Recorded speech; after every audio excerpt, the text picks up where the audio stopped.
I am Karen Polis, and I am from Northfield, Michigan. What would you say to someone who is considering trying but was on the fence right now? Yeah, okay.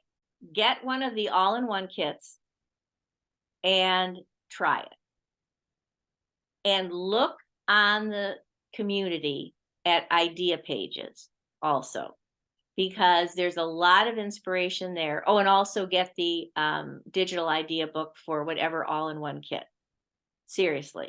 And use up your stash. Make a layout and then make it again with a different, same layout. You don't even have to change the section, where it's going.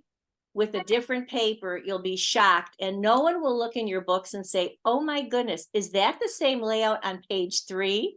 Right. No. Yes, you don't have to think too hard, and put on like a Jason Momoa movie or something while you're doing it.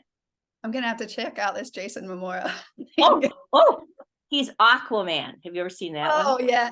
Okay, Aquaman. Okay. Very good. Yeah. Tom Selleck used to be my favorite, but he's like old. So, Okay. so am Great. I. Get one of the scrapbooking kits, get one of the digital idea books, sit down, give it a try, change out the paper, just see what it Yeah. does for you. Yeah. And I remember in the expo days where we would have some people come up and they were kind of, oh, this looks like it's old school, like back to nature. And I thought, go try it and then come back and see if compared to what you previously have done, how effective it is versus this, just give it a try. So Yeah.